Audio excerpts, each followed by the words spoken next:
Hey, okay, so first of all, I don't like doing these videos or whatever. I'm a people person. I feel very awkward talking to a cell phone. um, anyway, I want to discuss what happened at the human trafficking board meeting today. Um, I did um, gain some information. And I've also realized that the board, they're basically advertisers and pencil pushers for just raising awareness about human trafficking. It's more of an educational um, process to get educational information out to the public. Excuse me. Um, So, as far as them being active and doing anything about human trafficking in our county, yeah, that's a no. I do, however, feel that they can probably make a little better impact, but it seems like every county there's red tape and their hands are tied all the time. Um, I'm contemplating actually applying for the board. I'm not even sure that I can get on. Um, but I feel like some of my issues that I have will be more addressed if I actually was on the board. I would also have access to a lot more information and a lot more people that are involved. So I am considering that. That being said, I've gone, today was my fourth one. And the chair of the commission, the head chair, she has been there for 8 years in her seat, which definitely is an issue. Not going to say horrible things about her, but she definitely doesn't like me. um, uh, that's fine. She doesn't have to like me. A lot of people on the board have left. So they have two new people on the board, and they seem to be a little more receptive to me than some of the other people on the board. Christina Fitzpatrick, who is one of our commissioners, and her seat is up August 23rd. We got to start that. She is on the board, and she definitely doesn't like me, and honestly the feeling is mutual. I don't like her at all.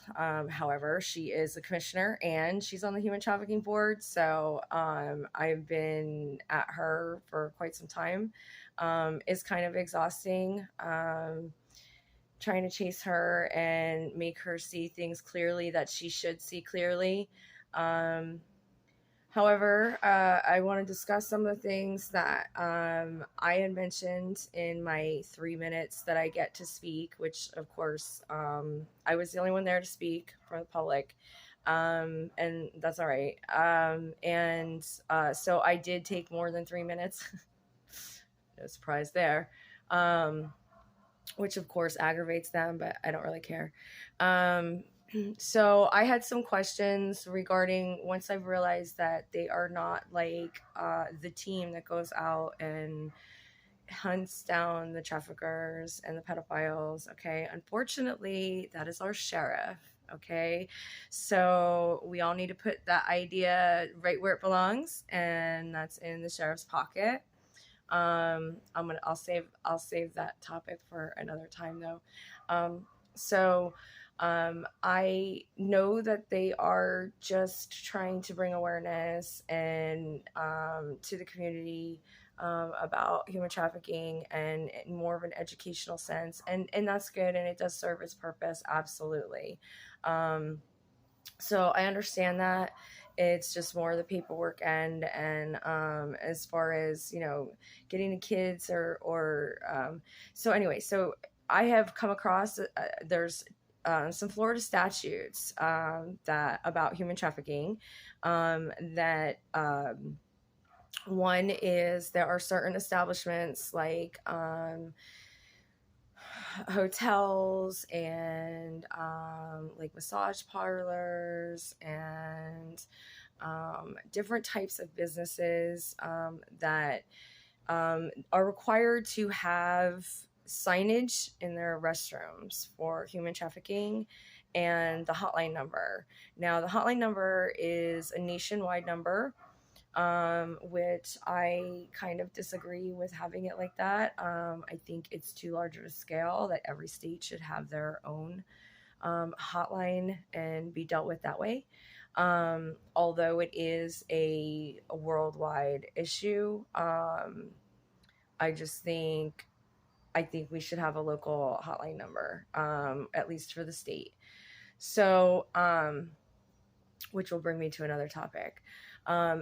Anyway, I was inquiring about this statue, and because a lot of these businesses I don't see the signage in the bathrooms, in the restrooms, or anywhere in a place businesses, I don't see them very often. There's a couple places I have, and so what we have is they are controlled more by the state because it's a Florida state statute. And then there is also attached to that same bill, I guess, where these statutes came from. They also had where these certain business owners and their employees had to take like a class, and it's an online class.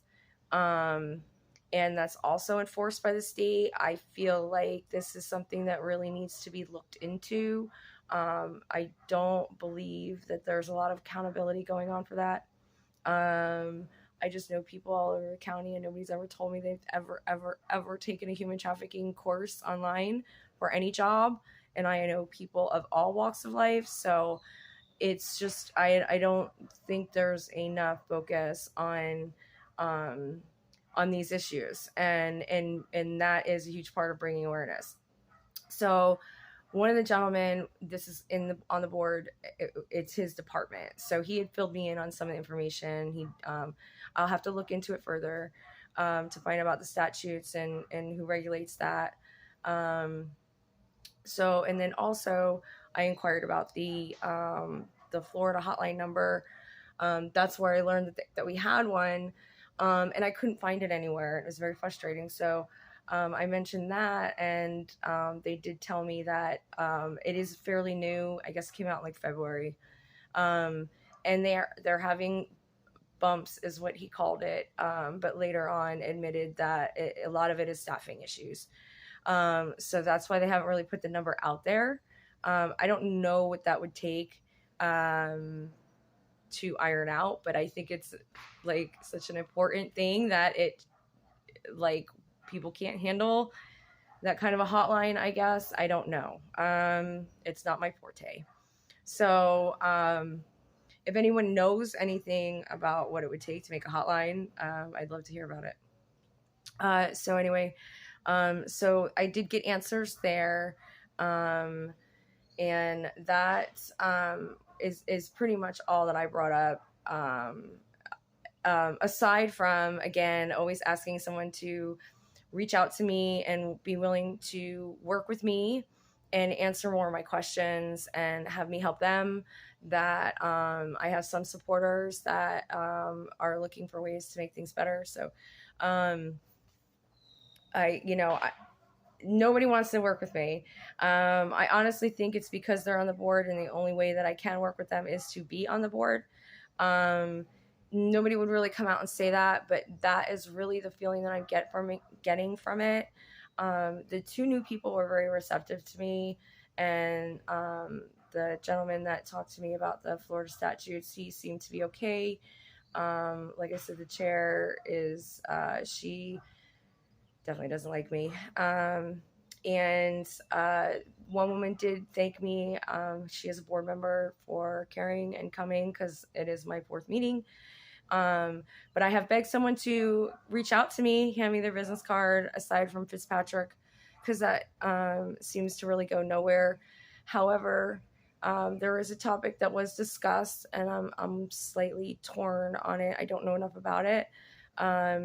I know in one of the cities, I'm not sure if it's Newport Richey or Port Richey, they have an ordinance where they do background checks on people that rent hotels.